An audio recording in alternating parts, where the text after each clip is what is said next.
just before. Okay, we are already connected to YouTube.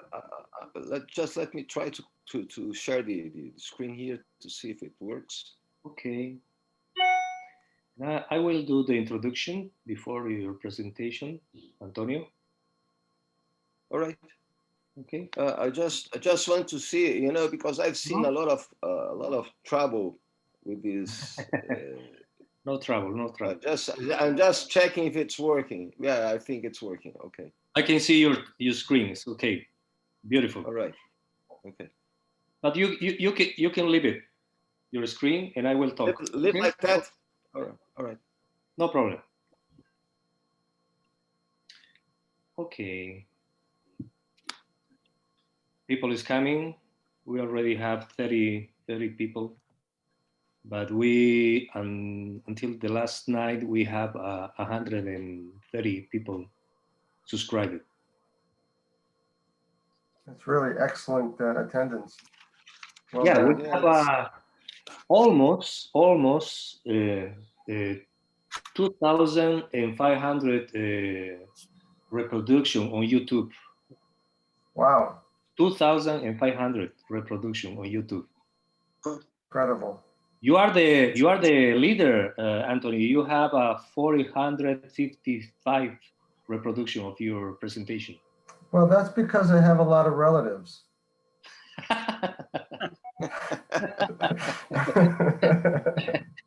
And they have that's right. They have a high speed. Yeah, absolutely. High speed connection, right?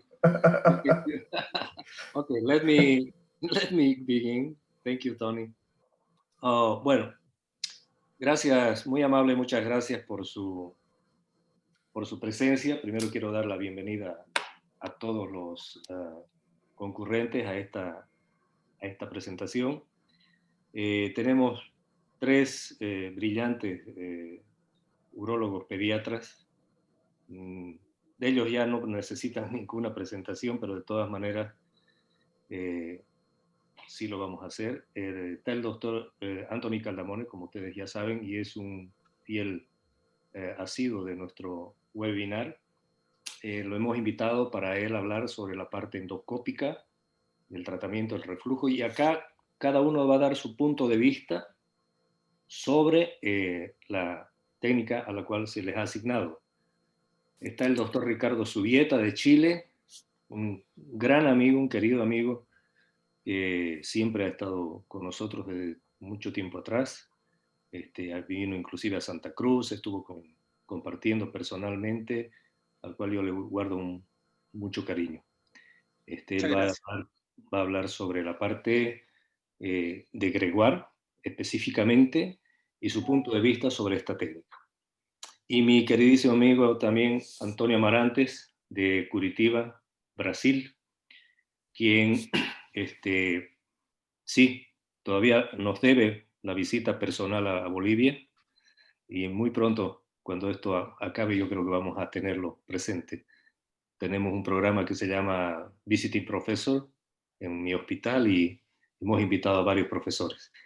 Él va a hablar sobre la parte del acceso intravesical. Entonces, como primera presentación, quiero darle la palabra al doctor Antonio Amarantes. Antonio, por favor, estás en línea. Gracias. Thank you very much, German, for the invitation. It's a pleasure to talk in a webinar with all these guys, very famous like Ricardo and Dr. Caldamone, and it's a pleasure to talk with you. The vesicoureteral reflux is one of the main discussions that we have in our congresses, maybe because it has so many ways to be done that it gives a lot of discussion, right? My first contact with reflux was in 1978 when I was a resident. And at that time, all the reflux was considered for surgery, and almost all the patients were operated. The natural history of the reflux at that time wasn't very well understood. And we were very happy with these results, maybe because ignorance sometimes is a blessing.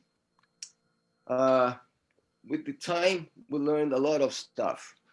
We learned that the results of clinical treatment were very similar to surgery, as Ms. Smelly published in Canada. At that time, also, we declared war to the prepuce. After all, they took the surgery of us, so we needed to do something to make a living. And low-grade reflux was found out. We found out that it wasn't that bad, and the low-grade reflux cured by itself with maturation. Other kinds of treatment appeared as well. In the 80s, the injectables, and then afterwards, video surgery and robots. And also the bowel treatments came to help in the treatment of the reflux. The high-grade reflux,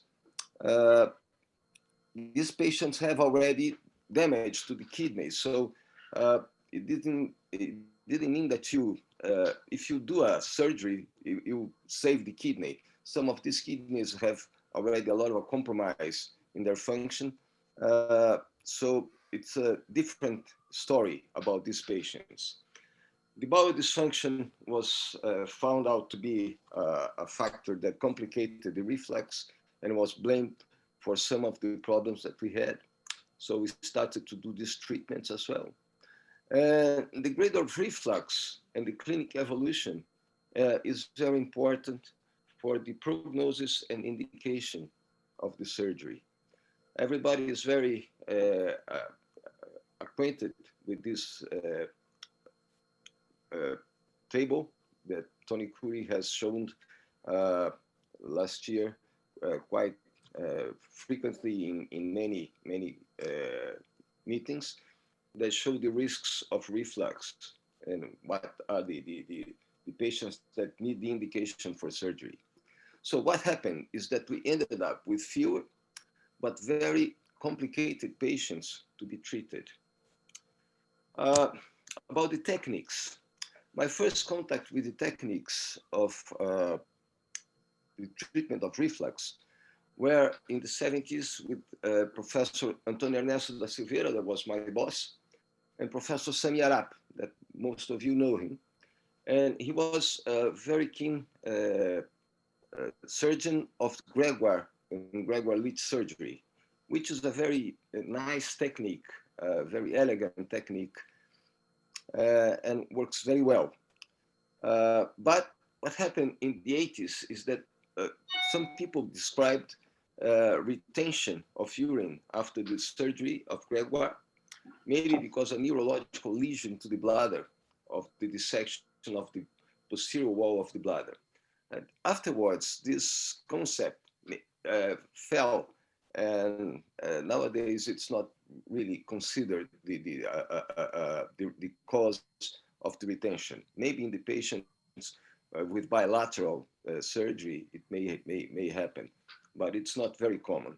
Actually, we did a huge series of Gregoire at that time, and actually we didn't have any retention in these patients, something like 300 or 350 patients. The polytunnel better, it's a very good surgery, but the transposition of the ureter to the new place, entrance of the bladder, is made almost blindly. And we found a few complications like kinking, and we had also bowel perforation in these patients, which is a very bad complication in a surgery that should go very, very smooth. The coin is the surgery that is probably most commonly done, and it's all done through the bladder. You don't touch the vasculature or the that part of the bladder, and you are safe to the bowels. So you don't see the bowels or anything. It's all done through the bladder. but it has some problems as well. We are going to talk and discuss about it. And then the technique of packing Hendren that we learned with him, with Dr. Hendren. This is a combined intra and extravesical surgery, which is one of the techniques that we like, especially in the very dilated patients, dilated systems. How to choose the technique? Sometimes the technique may be a little bit difficult. It's not very difficult if you have a patient like with a grade 3 or grade 4, that the ureter is not very dilated and it's only one side compromised with reflux. So you can do a Gregoire in these patients and it's all right. But if you have large ureters, you may need some tapering, and sometimes to do the submucosal tunnel with a proportion of 3 to 5 to 1 is a kind of tricky. It's not very easy. And in these patients, the injectables sometimes are not possible either. So what to do? In Gregoire, you may have some limit to the length of the tunnel, especially if you have a very dilated ureter. You have to do a tapering to accommodate it in a proportional tunnel and avoid reflux.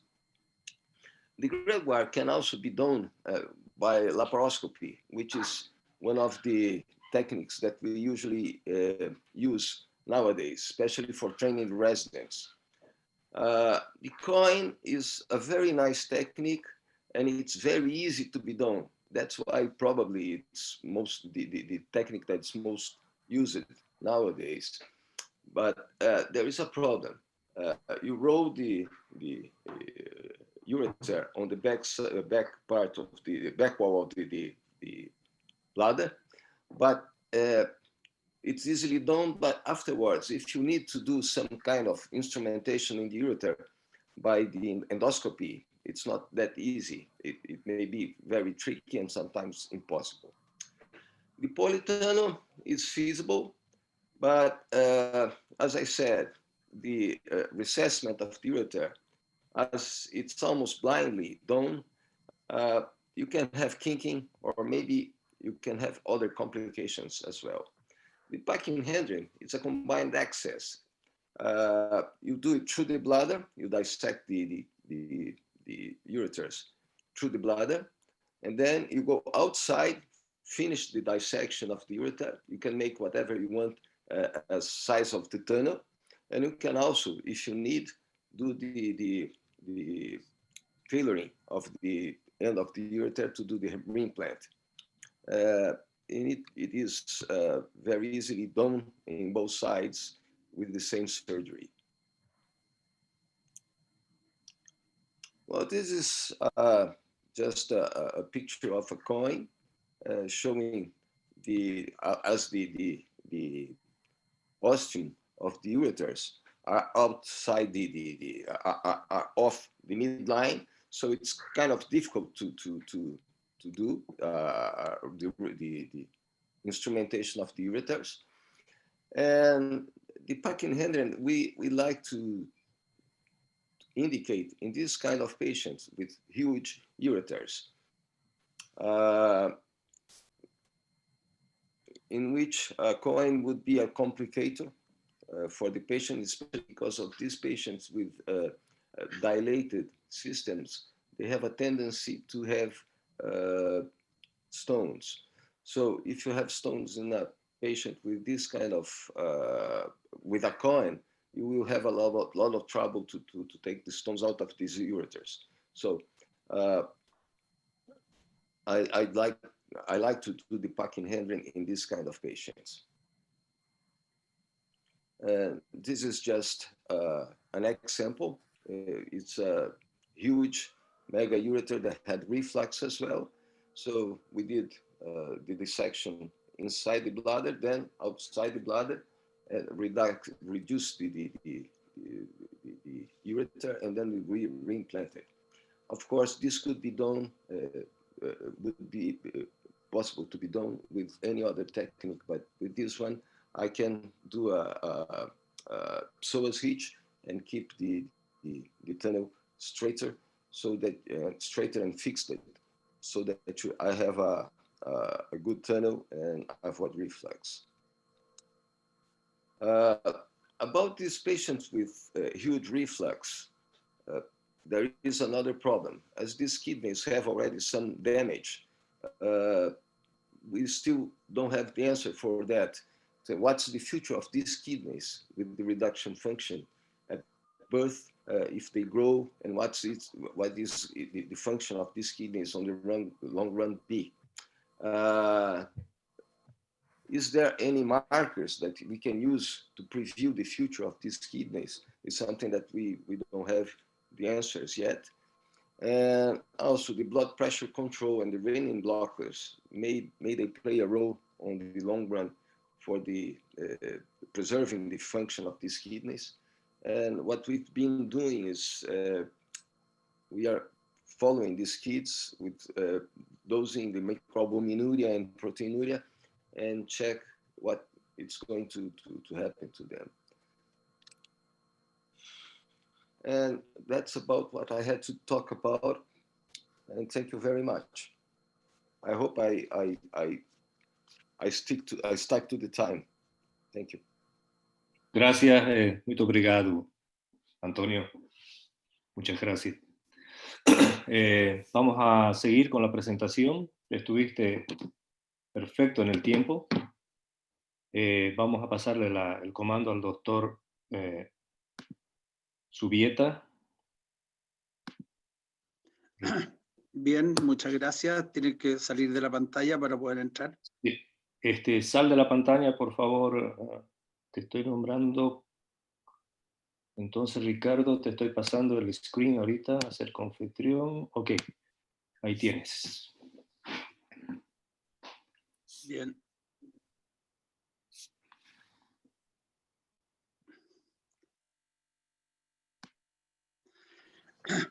Muy bien, antes que nada, muchas gracias, Germán, por esta invitación a hablar sobre reflujo y en tan buena compañía de dos Antonios.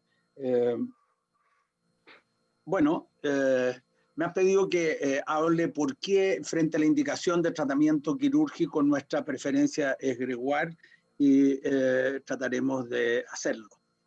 Tal como dijo Antonio, en nuestra historia, al principio peleamos mucho por operar estos niños y operamos muchísimos niños. Sin embargo, en el tiempo, y aprovechando este dibujo de Andrew Kirch, hicimos este dibujo, ¿no es cierto?, en que el cirujano se ha quedado muy atrás porque operamos menos reflujo. Y en esta misma historia hemos pasado por un péndulo que va, ¿no es cierto?, por observar tratamiento inyectable, antibiótico, cirugía abierta, pero creemos que las guías son guías, pero en general el tratamiento hay que considerarlo fuertemente muy individualizado. Y coincido con todas las indicaciones que Antonio ha hablado sobre el tratamiento quirúrgico, y en el contexto actual ha habido una gran disminución de la cirugía del reflujo, como lo hemos dicho, y hay preferencia por los tratamientos menos invasivos, y este trabajo de Kirch, ¿no es cierto?, muestra que desde cuando ellos empezaron a inyectar en el 2002, miren las cirugías como bajaron. Actualmente las indicaciones de tratamiento quirúrgico que nosotros seguimos son fundamentalmente en reflujo asociado a divertículo ureteral de cuello de más de 5 milímetros, porque los de menos se pueden inyectar. Ureteral obstructivo refluyente, ¿no es cierto?, que evidentemente tenemos que resecar el uréter terminal y neoimplantarlo. Y en los grandes ureteres refluyentes mayores de 1 año, porque evitamos tocar la vejiga antes del año, a pesar de que hacia atrás hemos operado varios niños durante el segundo semestre de vida y no tuvimos problemas en ellos. Las indicaciones clásicas, ¿no es cierto?, son indicaciones en que ya no son las que nos guían a operarlos, como abierto como antes, sino que más bien en ellas el tratamiento endoscópico tiene más preferencia. Esto muestra en un trabajo que hicimos en el 2008, ¿no es cierto?, cómo en nuestro servicio, a partir del 2000, ya que empezamos a inyectar, bajaron considerablemente nuestras cirugías, y actualmente yo diría que tenemos algo menos que una al mes en el año.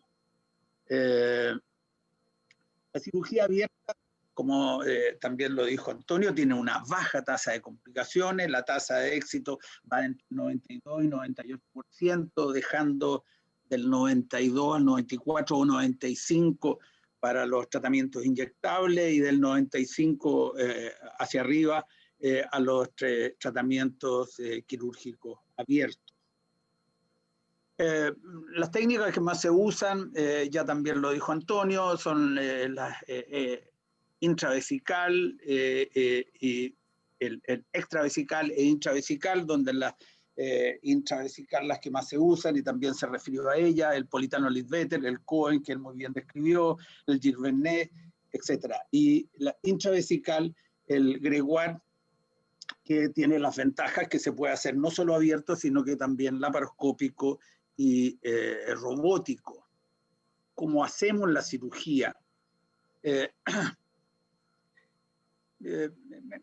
Voy a entrar un poco en detalle en esto, porque yo creo que aquí hay tips que son importantes, sobre todo para ver qué es lo que sucede después con nuestros gregoire operados. Lo primero que tenemos que hacer es ubicar el uréter cuando entramos, ¿no es cierto? Y para eso la arteria umbilical obliterada es una muy buena guía, que si uno la sigue distalmente por dentro de ella, va a encontrar muy fácilmente el uréter.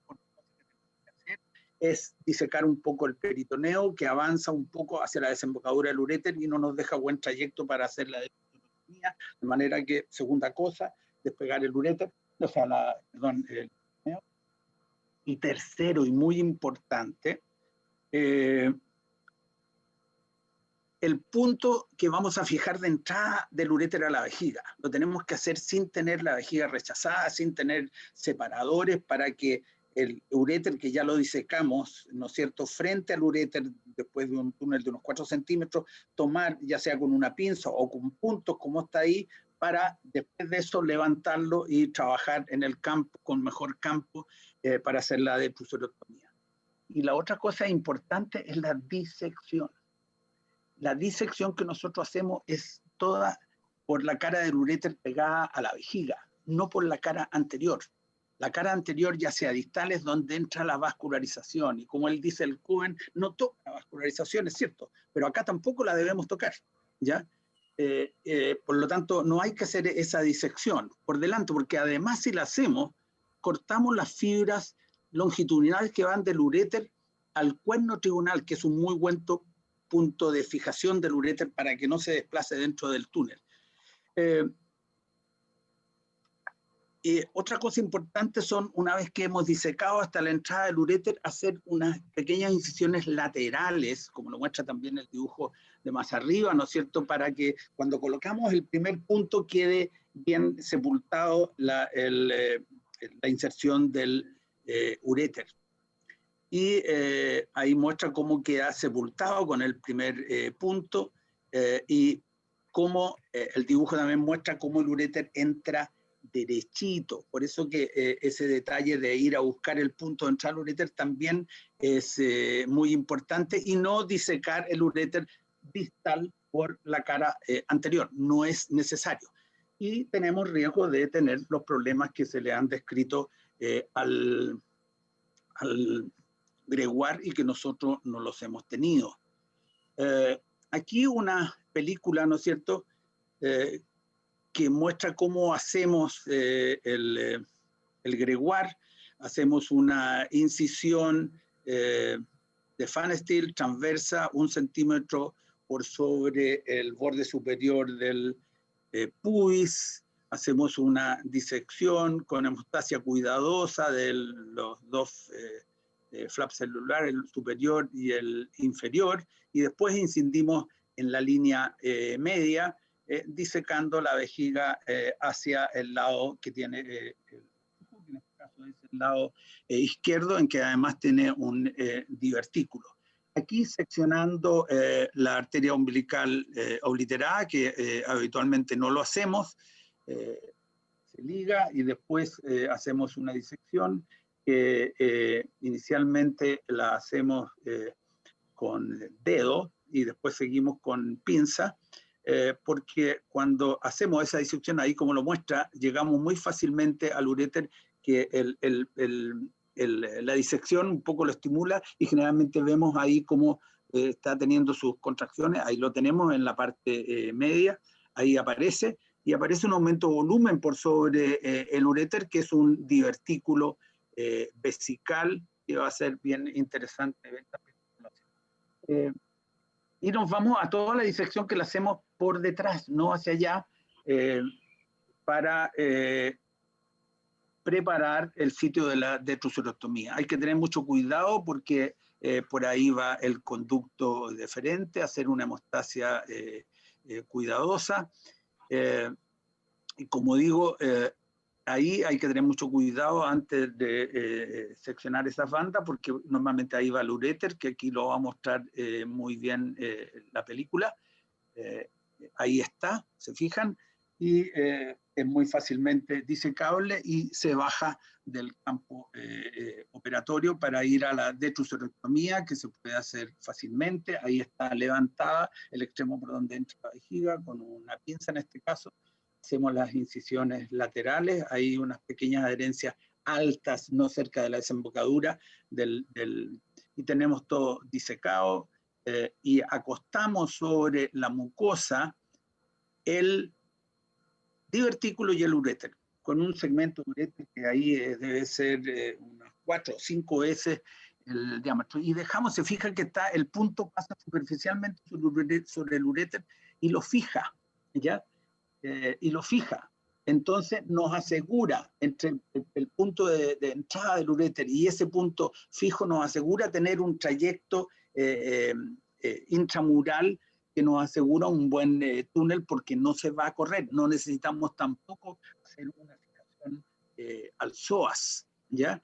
No resecamos el uréter, porque los uréteres, el divertículo, porque el divertículo en la evolución se retrae completamente y desaparece al cabo de 2 o 3 meses. En algunos casos demora un poco más. Vean como al soltar los puntos de fijación y con que estamos traccionando la vejiga vuelve al lugar y el uréter entra recto. Dejamos un drenaje de cistofix en los niños hombres y por uretra en la mujercita, que lo dejamos por 6 días y lo sacamos en la consulta al 6º día. Esto posiblemente, ¿no es cierto?, independiente de los cuidados operatorios, nos tape algunas de las distensiones vesicales que se ven en los primeros días. También puede ocultar, eso hay que reconocerlo. Pero bueno, es parte de la técnica. Nosotros no sacamos la vejiga, el drenaje precozmente.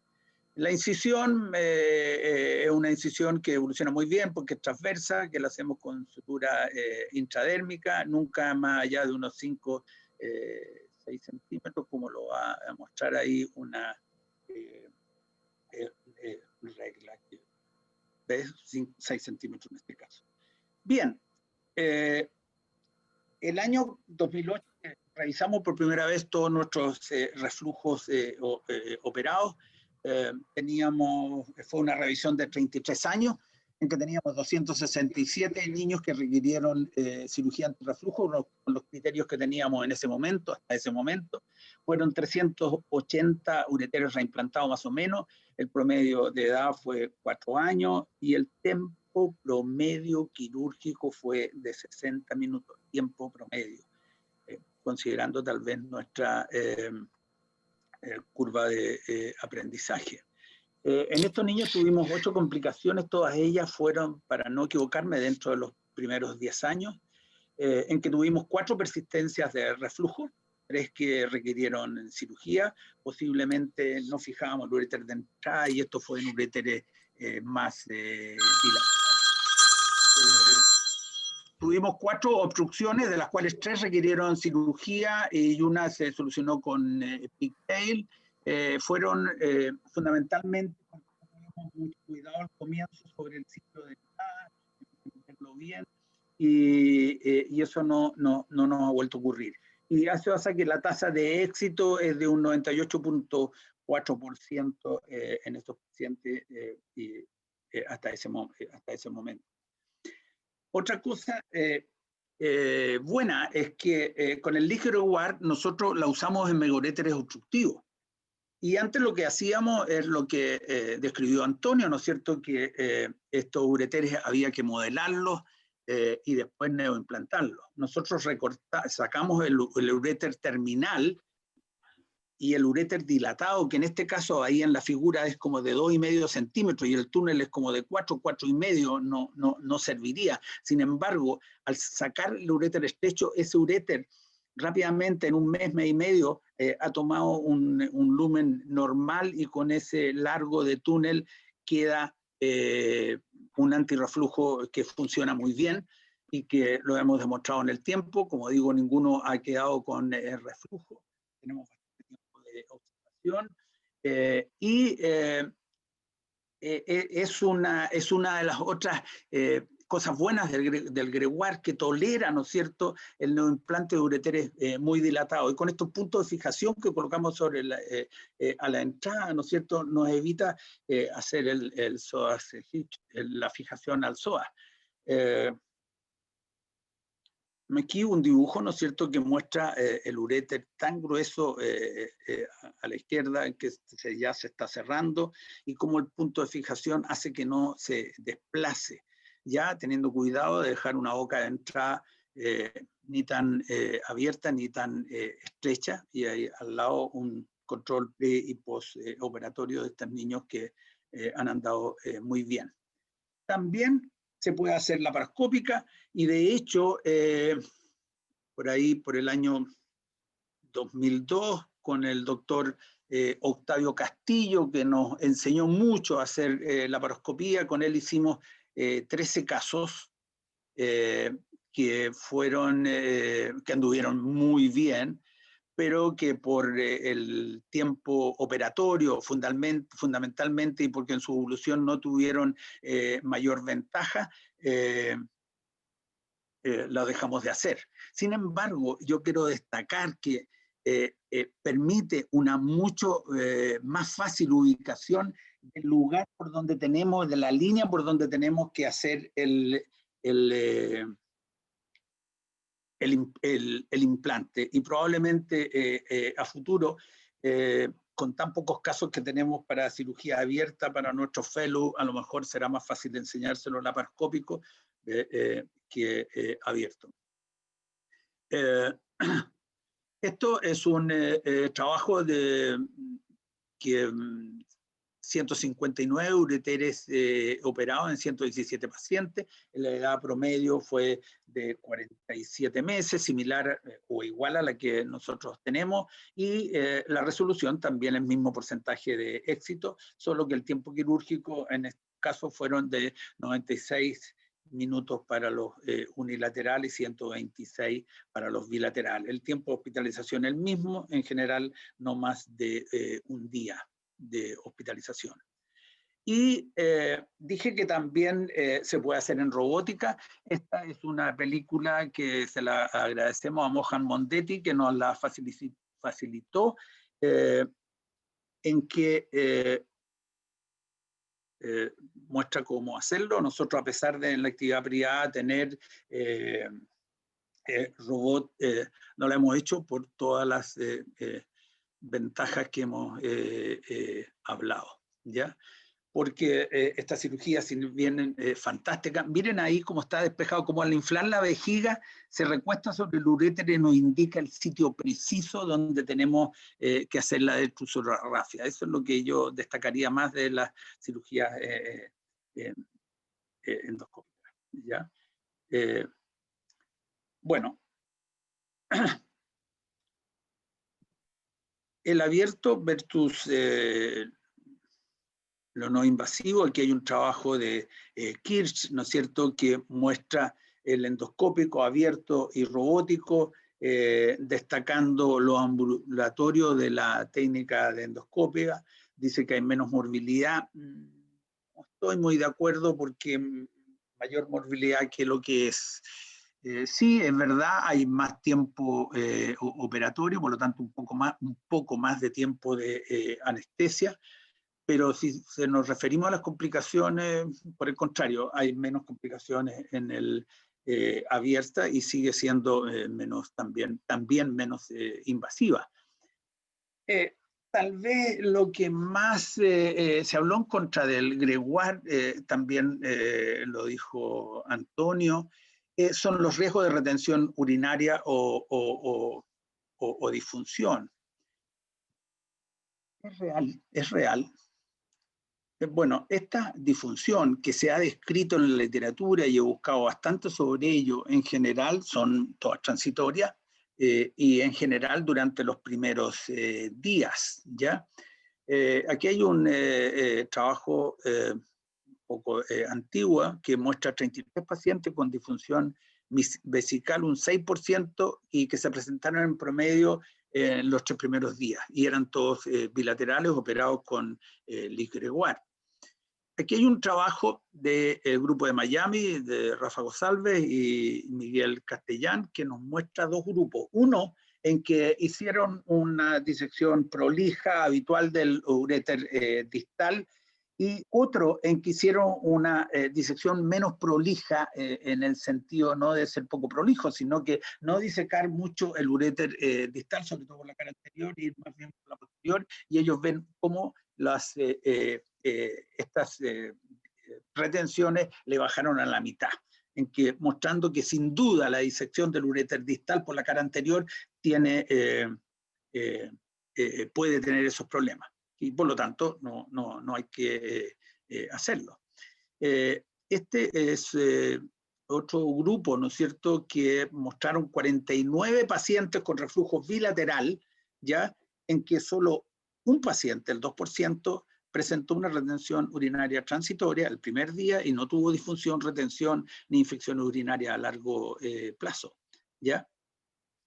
Y este otro trabajo muestra cómo se pueden ir tan rápidamente de alta, 84 pacientes con reflujo bilateral, de los cuales 6 se fueron el mismo día, y todo el resto al día siguiente, y ningún paciente mostró retención, infección o rehospitalización a corto o largo plazo. ¿Por qué es mejor? ¿O qué hemos aprendido que nos hace que hemos elegido el Gregoire como la técnica de preferencia? Antes que eso, aquí hay una comparación con del Cohen con el Gregoire. Ambos tienen una tasa de sobre el 98%. El Gregoire tiene menos tiempo operatorio, menor tiempo de hospitalización. El Cohen tiene más hematuria, o tiene hematuria porque el Gregoire no tiene hematuria, tiene más dolor y un poco más de sintomatología. Este es un trabajo de 44 pacientes que lo comparan con el lisvetoxitano, ¿no es cierto? 22 y 22 operados con cada técnica. Ninguno tuvo reflujo postoperatorio. El extravesical tuvo menos tiempo quirúrgico, tuvo menos dolor postoperatorio y no tuvo hematuria, que es la gran ventaja. Ahora, ¿qué es lo que hemos aprendido? Que esta es nuestra lección. Una cosa, primero, que nací en el Gregoire, aunque no es tan verdad, porque en mi beca de urología general aprendí el lipolitano Lidvetter en ese tiempo, pero cuando terminé, estoy hablando del año 73, nuestro gran amigo Sami Arap, al que le rindo un homenaje hacia arriba, me invitó durante una semana solo a operar reflujo a San Pablo. Y primero operó él, yo lo ayudé, y después me dejó operarlos a mí, aprendí a hacerlo, y desde esa fecha no lo he abandonado nunca más, porque creo que es muy fácil de reproducir. Al ser extravesical y no tiene sangramiento en la orina, cosa que es muy importante sobre todo para la familia, sí hay que ser cuidadosos en los detalles técnicos por las retenciones, por todo lo que detalles técnicos que ya describí, es muy complaciente con los ureteres dilatados y no necesitamos hacer modelaje. Ya se usa en megaureter obstructivo por esto mismo, ¿no es cierto?, con muy buenos resultados. Se usa en Mitrofanov, como lo usamos todos, incluso lo que hacen Cohen. Y también en la técnica que se usa en trasplante. Es más fácil y mejor exposición para hacerlo laparoscópico o robótico, ¿no es cierto? Tiene facilidad para los procedimientos endoscópicos, como también lo mencionó Antonio, a pesar de que ahora con los flexibles ese problema ha desaparecido. Finalmente, creemos que también es mínimamente invasivo y que porque tiene una alta precoz. Muchas gracias. Eso es lo que quisiera decirles sobre el greguar y que hemos aprendido en tantos años de él, que ha hecho que sea nuestra cirugía técnica de cirugía de elección. Gracias. Muchas gracias, Ricardo. Brillante la presentación. Linda, muy, muy linda. Vamos a pasarle, ¿me pasas la pantalla, por favor? Entregado. Gracias. And then we will pass the screen to Dr. Anthony Caldamone. Wait a minute, it's okay. Okay. Tony, it's your time. Thank you. Hello?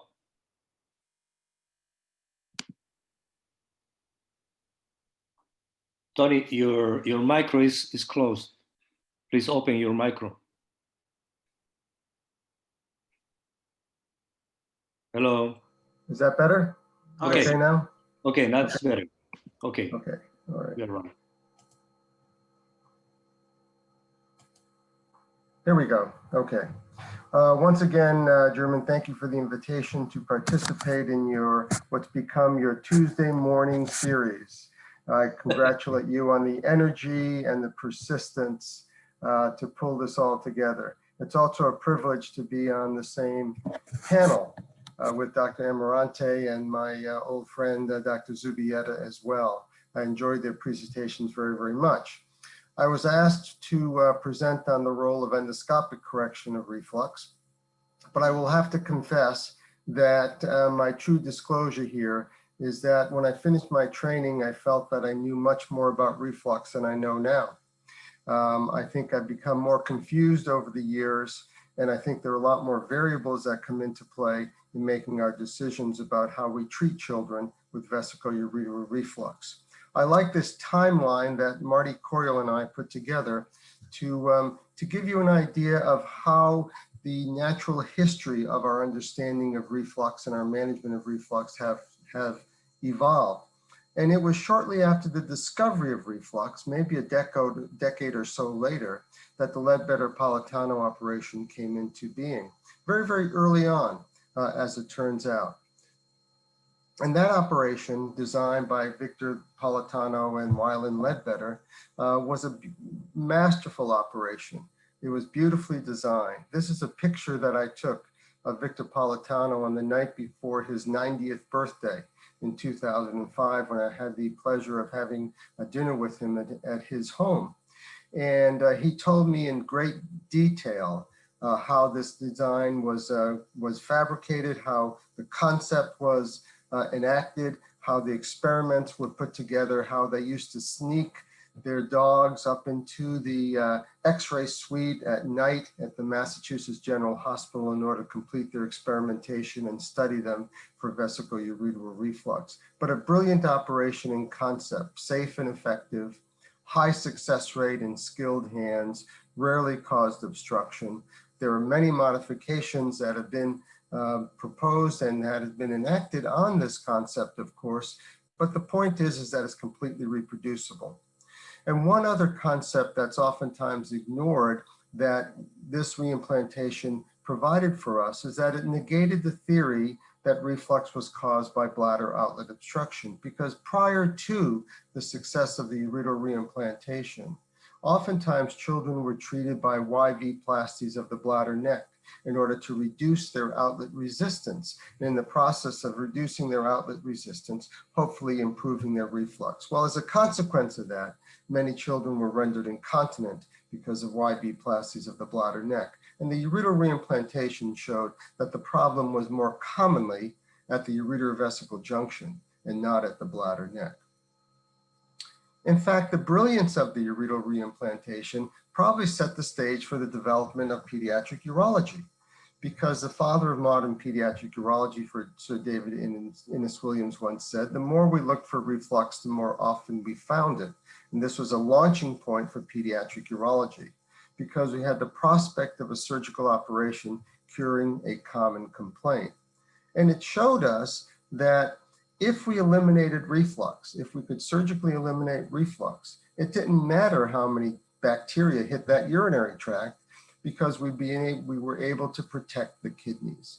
And so it became a very, very common operation. And as Dr. Amarante already pointed out, it's an operation we did very, very often, because we felt that we could correct reflux, because we felt we had the concept that every child who had reflux needed to be corrected. And unless we did something about it, whether it was antibiotic prophylaxis or surgical correction, we had to do something in order to prevent the consequences of vesicoureteral reflux. John Woodard put it very, very succinctly when he said, as one looked over the last 30 years of reflux history, it's ironic that urologists have become so expert at its surgical correction before understanding so much of its natural history and true clinical significance. And he said this back in 1981, a long time ago. It was only a decade or more later, probably a decade and a half later, that the concept of spontaneous correction of reflux, spontaneous disappearance of reflux, came into being through the work of Gene Smelly and others, showing that there was indeed a high spontaneous resolution rate of reflux, and very few children developed new scars. And at least at that time, on antibiotic prophylaxis, there was a relatively low rate of bacterial resistance. I'm not sure we could say that again today, of course, and we are more and more concerned about this. But it changed our thinking about reflux completely. Now, it wasn't until, in the United States at least, until the turn of the century that endoscopic correction became popular in the United States, when in 2001, Deflux was approved by the FDA. But the story began way back in 1980s, in the later 1970s and 1980s, through the work of Barry O'Donnell and Prim Puri in Dublin, England, when first they had an experimental model, and then finally in 1984, they would develop the concept and reported on the correction of reflux in children by endoscopically injecting Teflon at the time. I had the privilege of going over to Dublin in 1986 to observe their technique. I was there for 2 days. One day we spent sailing with Barry O'Donnell.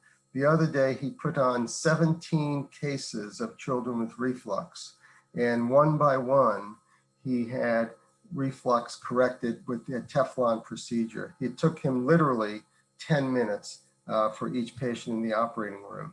And we were done by 3 o'clock in the afternoon using, after completing 17 patients with vesicoureteral reflux.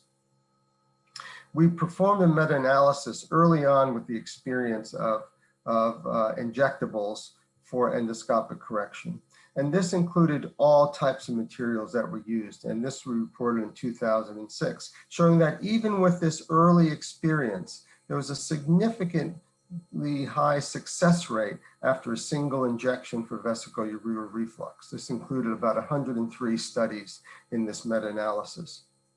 Now, over the years, many different materials have been used, as you know, but Deflux is the only one that became approved in the United States. I did use some Teflon early on, but it never became approved in the United States. And I had some experience with macroplastique, as well as some experimental work that I did with coaptite. But one particular project that I did work on at quite significant length was the use of chondrocytes, autologous chondrocytes. And this was a study that David and Diamond and I put together, in which we harvested autologous chondrocytes from the posterior auricular area in children, and then several weeks later went back and injected it into the ureterovesical junctions.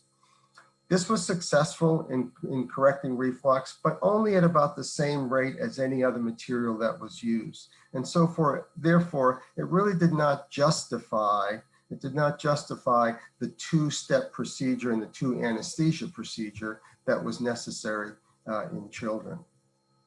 So we abandoned that technique. But as Ricardo already showed out, once we proved that endoscopic correction was a viable option, it confused us in terms of how we should be able to use it.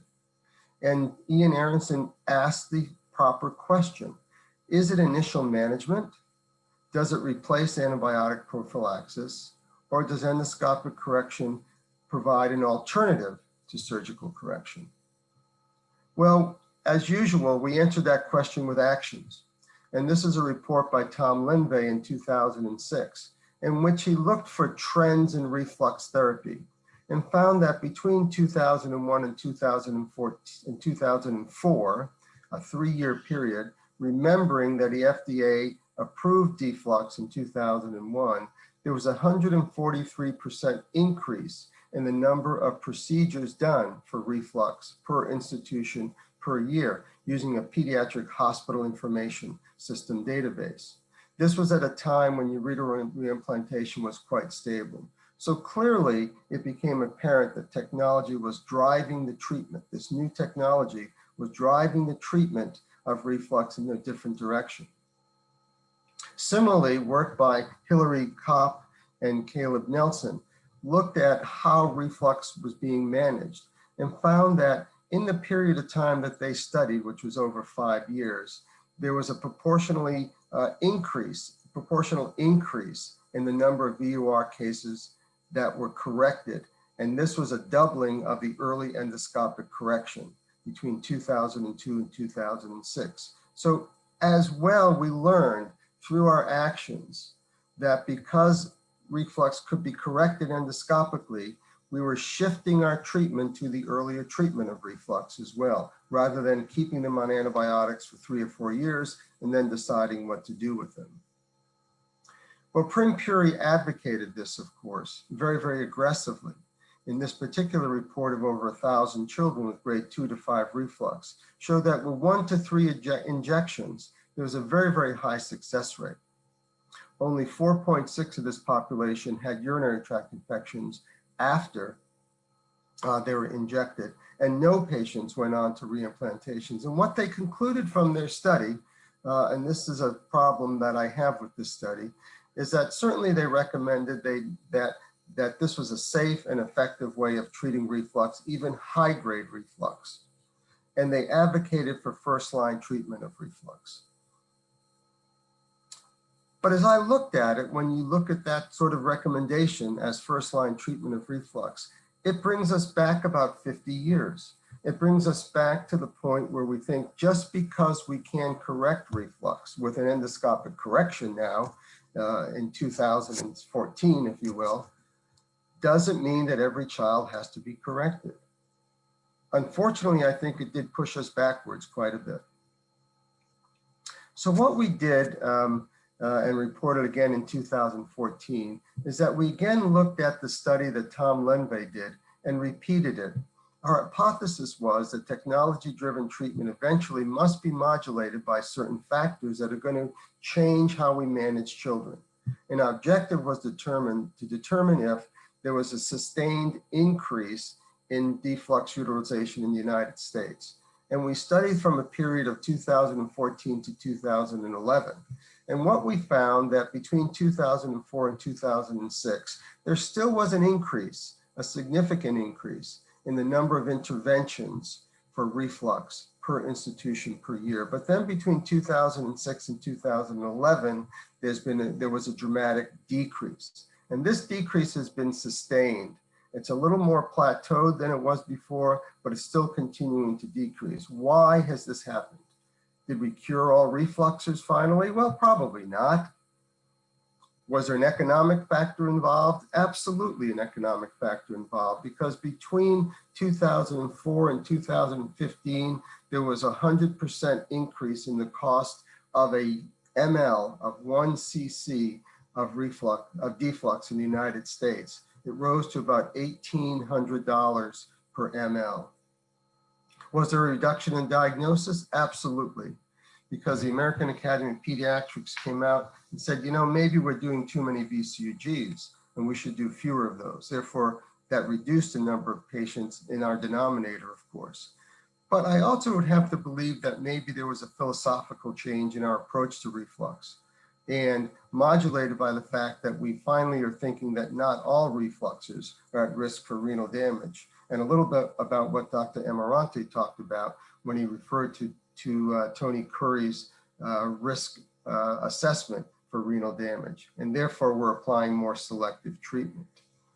Andy Kirsch's study looked at this beyond 2011 into 2015 and showed that indeed the number of VCUGs had gradually increased, but beyond 2011, there had been a stable decrease in the number of VCUGs done, as well as a decrease in the number of interventions for reflux. And I think this is completely appropriate, and I think reflects a change in our understanding of the risks associated with in children who have vesicoureteral reflux.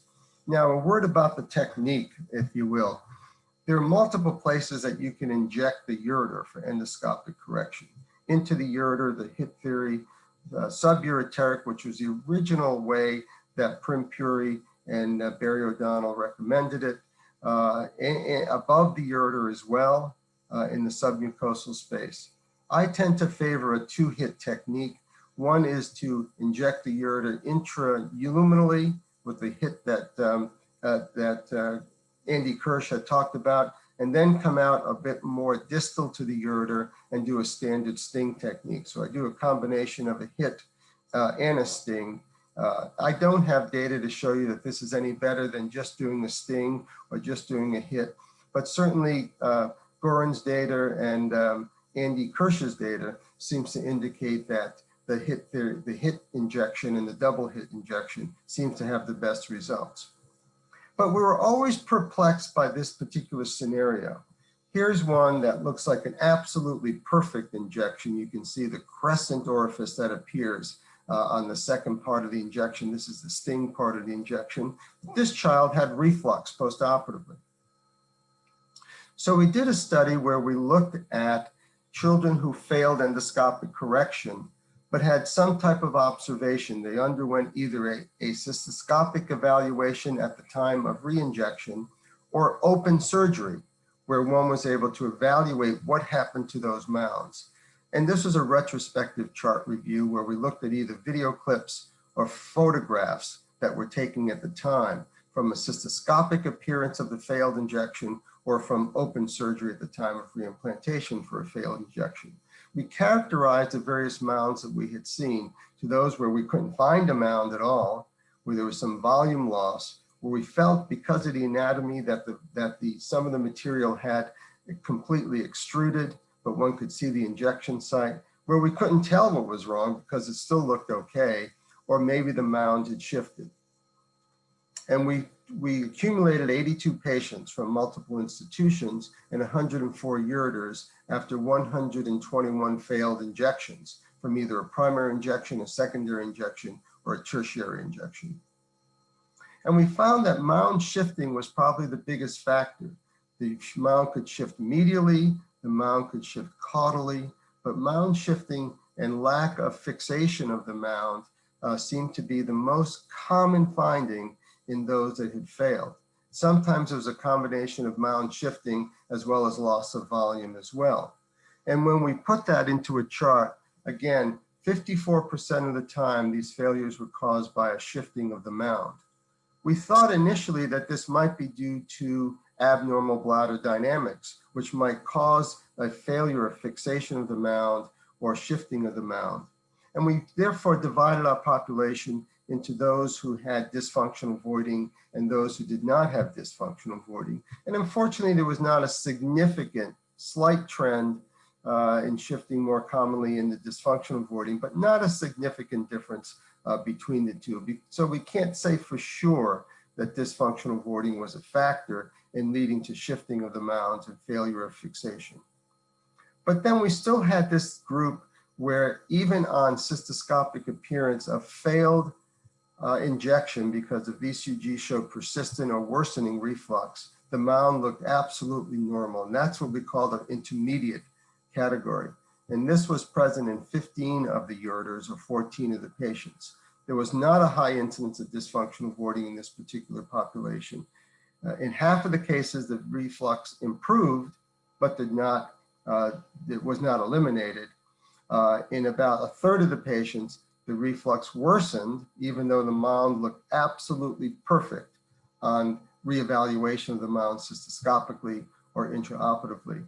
And in a small number, about a fifth of the patients, there was no change in the grade. So in about half of the patients, there was no change in the grade of the reflux or even worsening of the grade of reflux, in spite of the mound looking absolutely perfect in absolutely normal location. We still don't have a good explanation for that.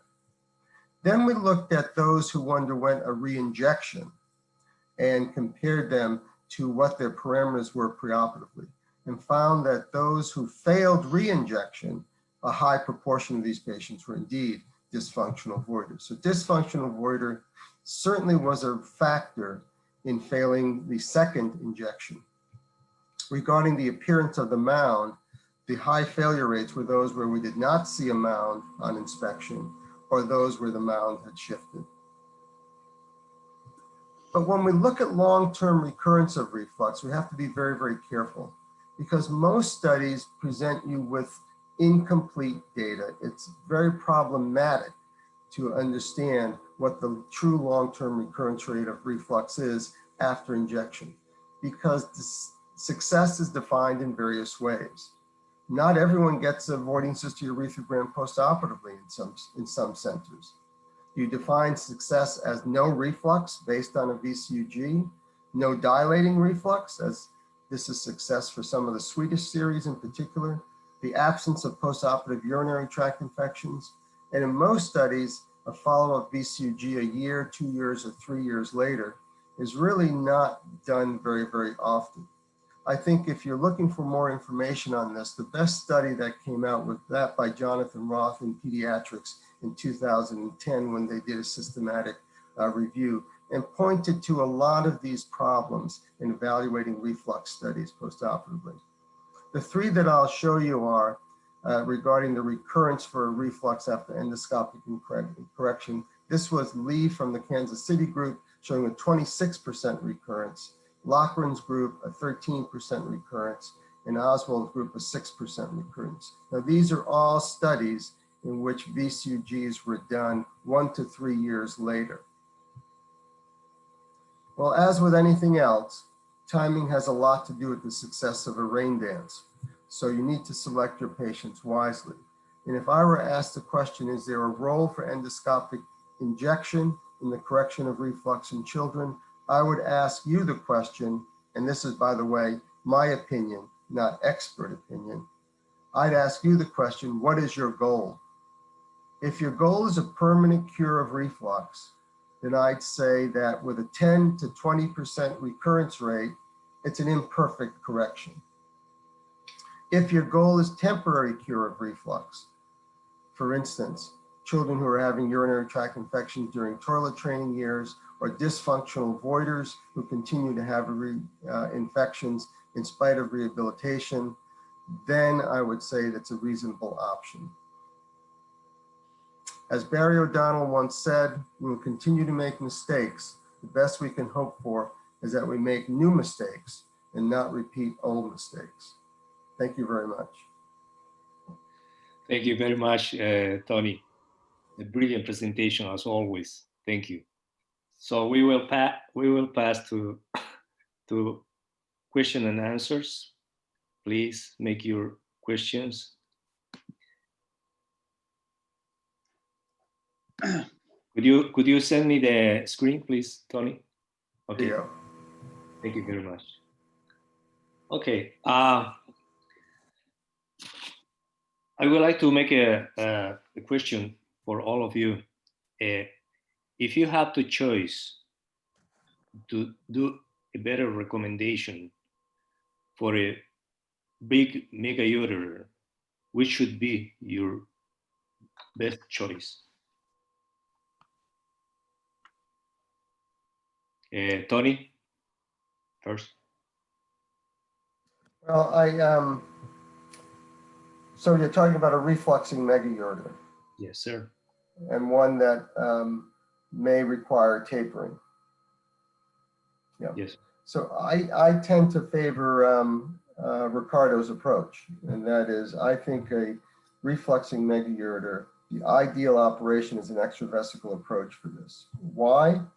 Because I think you have the best visualization of the ureter, because you can deal with a longer length of ureter, and because personally, I think I can achieve a longer tunnel reimplantation with an extravesical approach than I can with an intravesical approach. So I would favor an extravesical detachment of the ureter and tapering of the ureter done extravesically. Thank you. Ricardo? En grandes reflujos con dilatación de los ureteres, tal como lo dije en la presentación, nosotros preferimos el gregoire, cirugía abierta, porque es muy complacente con los ureteres dilatados.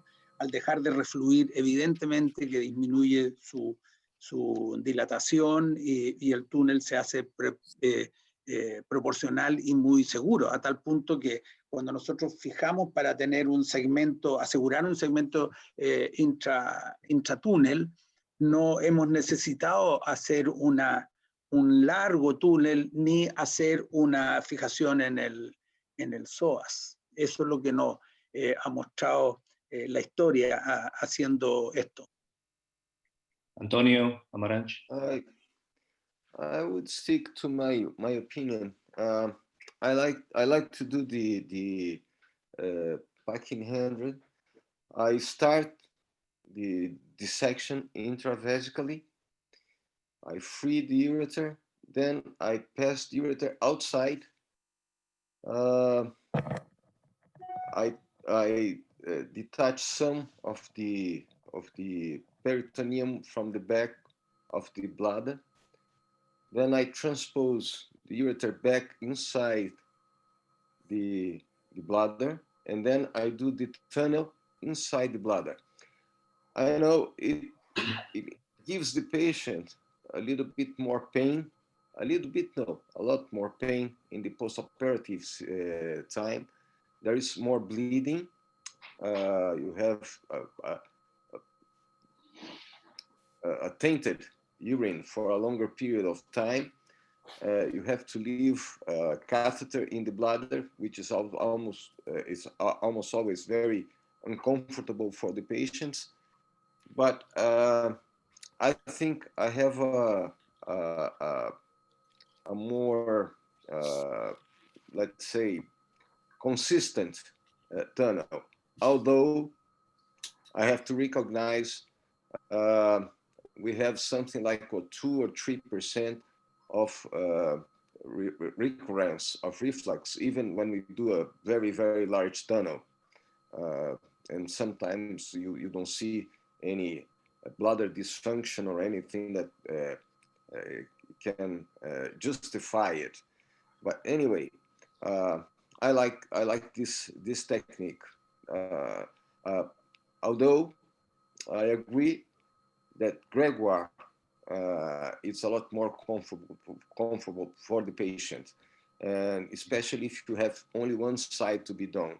If you have the two sides to be done, I don't think it's going to be that easy either. It's going to take more time, and it's going to be more difficult too. Obrigado. Sí, Ricardo, puedes. Se me olvidó decir que cuando hacemos gregoire en estos ureteres tan dilatados y que lo hacemos con esos detalles técnicos, sí dejamos un catéter WJ por un mes, que lo retiramos después por cistoscopía. Eso es bien importante porque tenemos un ureter dilatado que está automodelando y que no le hemos hecho tapering, y por lo tanto, ¿no es cierto?, para facilitar durante este periodo, mientras se retrae y se adapta, dejamos un WJ por un mes. Gracias, Ricardo. If you use injection, which is the volume you use? Tony? I'm not so sure that I can give you an exact volume, but I can tell you that What I generally do is I inject about 0.2 cc's initially and find out where it's going to give me reassurance that I'm putting in the right place. And I may use a cc. Most commonly I use a cc or sometimes 1.5 cc's, sometimes up to 2. I think it all depends on what the end result is and what the appearance is as you're injecting, rather than the exact volume that you should use. Ricardo? Oh, ¿Ah? Ricardo, por favor. No, yo quería hacerle una pregunta a Tony. Tony, PJ, remember me yesterday that we use surgery also when the first injection don't work. Before to make the second or third injection, we prefer surgery. What do you think about? Yeah, I agree with that. I agree with that unless the parents insist that they want me to try a second injection, but otherwise I rarely do a second injection. If I think there's a need to proceed with correction, then I would prefer to go from a failed injection to open surgery rather than to another injection, quite honestly. I would agree with you. Antonio, você quer responder à anterior pergunta? Qual é o volume que você usa? I start with O2, O3, and see how it looks like. I always test with the flow of water of the endoscope in front of the ureter. And if I need, I go up to 05, eventually 07. Never, almost never I used 1 cc. It's very, very uncommon. And about the need for a second injection, I think it's the same thing in everybody's office. Sometimes the patients, the parents want you to do something that is very, very minimally invasive because they are very impressed with the short time that they stay in the hospital because of the injection. Sometimes they ask for a second shot. Then you have to do their desires. But if I have to, if I could be the one to choose, I would go straight to surgery, which is, you have more certainty that it's going to work, I think. Perfecto. ¿Quieres responder, Ricardo? Sí, Germán. En relación al volumen, nosotros hemos usado los volumen que dice Anthony. Sin embargo, a pesar de usar volúmenes no altos, hemos tenido algunas estenosis que no han pasado el 3-4% y nos han inquietado mucho, sin duda, esa estenosis. ¿Creen que pueden tener alguna relación con el volumen? Porque nosotros la hemos tenido a bajo volumen. ¿Y qué es lo que piensan los Antonios en relación a las estrecheces secundarias?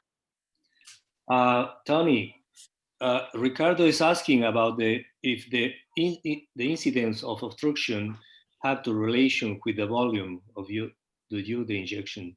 Which is your opinion about that? Well, I didn't present this data, Ricardo. I do have it, and I can have send it off to you.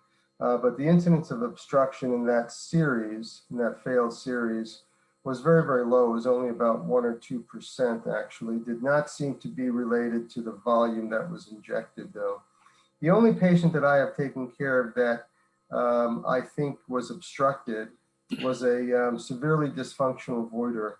And what we did in that particular scenario is we put a double J stent in for a short period of time and kept it in for a couple of weeks and then pulled it out, and her hydronephrosis had completely resolved. So I haven't seen a lot of obstruction associated with it. But one would have to think that not only the volume that might influence the rate of obstruction, but the number of injections too.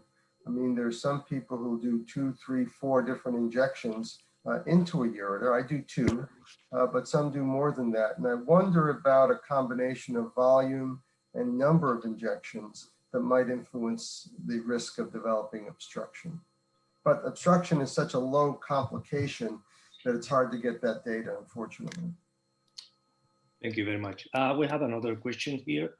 Is PJ say, what we do with residents and knowing that this surgery is getting lower and lower, so what we will do, which technique we should to teach?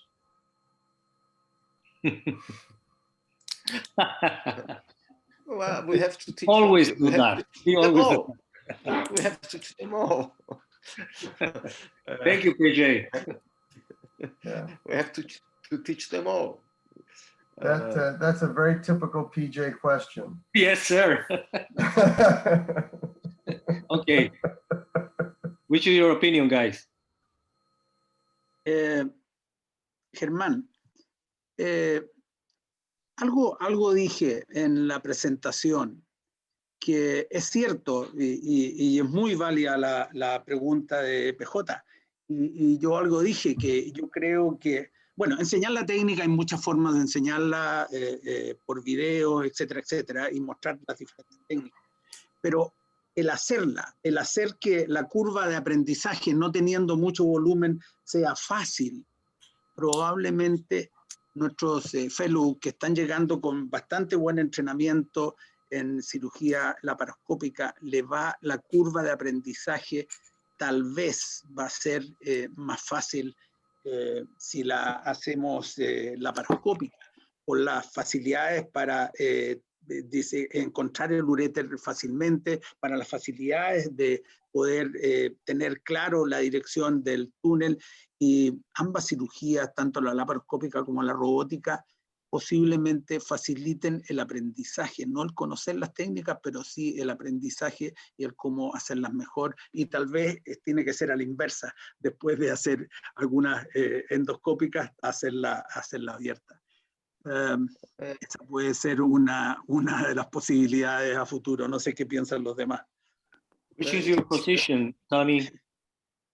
Well, my feeling is that whether you teach an intravesical reimplant or an extravesical reimplant, whether you teach a Cohen versus a Ledbetter-Politano, it doesn't matter, because I think what you need to teach is the principles of the surgery. What you're trying to accomplish, whether it's intravesically or extravesically, is exactly the same. And so I think our objective is to use whatever technique that you're most comfortable with, but teach them the principles of the surgery, and not necessarily that this is the exact absolute way it has to be done. Antonio Amarach. Well,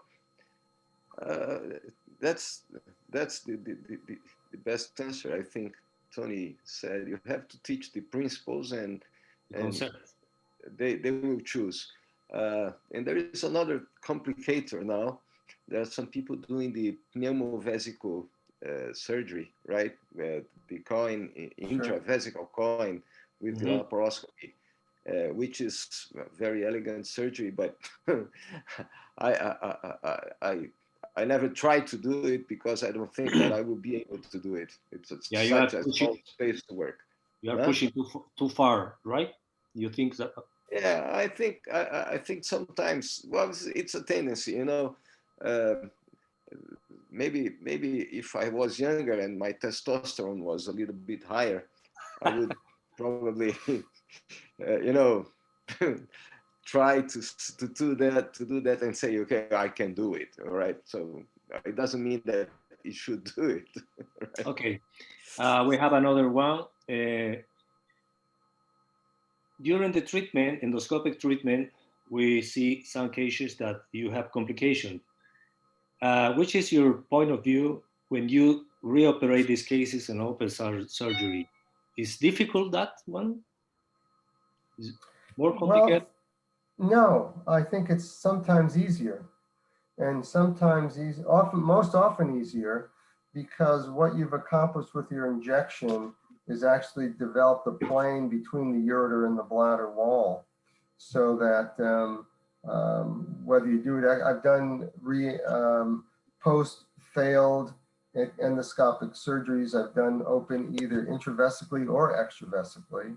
And I don't think it's a lot harder to do it just because there's material there and it's been injected. I've not found it more difficult. Many cases I found it easier. Ricardo?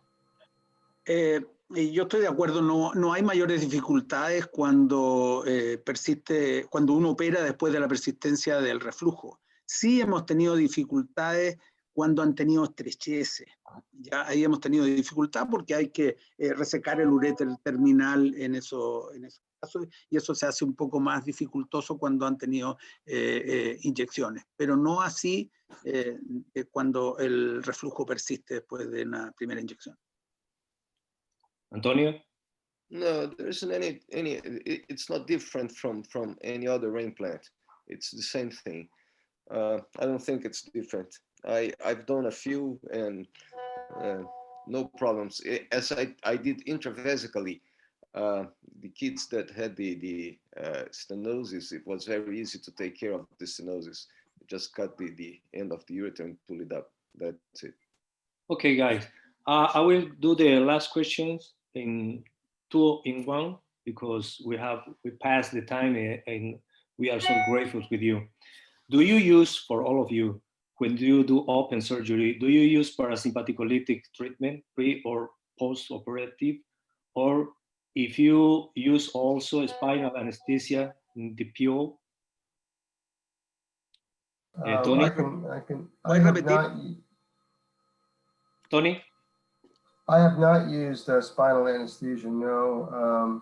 And I generally use antimuscarinic postoperatively if I've done an intravesical injection, intravesical reimplantation in older children. I don't use any sympatholytics in extravesical reimplantations, no. Ricardo? ¿Me puedes repetir la pregunta? No. Sí, si tú usas algún tipo de parasimpaticolítico en el pre o en el postoperatorio, y si también usas anestesia espinal para el postoperatorio, estoy hablando de las cirugías abiertas, por si acaso. ¿Okay? Sí. No usamos los parasimpaticolíticos en ningún caso, y los anestesistas a veces en el postoperatorio usan anestesia espinal. Algunos. Perfecto. Antonio? It depends on the anesthetist. Usually they use the spinal anesthesia. And the anticholinergics, I use anticholinergics on the postoperative when I do it transvesical. When I do extravesical, I don't need it. Usually the patients don't feel pain, and it's a very easy postoperative for the extravesicals. Perfecto. Bueno, quiero agradecerles. I will tell you thank you very much for your presentation, brilliant presentation, all of you. Thank you for being with us. Thank you, Anthony. Thank you, Ricardo, and thank you, Antonio. We do appreciate your presentation. Thank you very much. Thank you very much. Thanks for the invitation. Gracias. Always good to participate. Have a good day, everyone.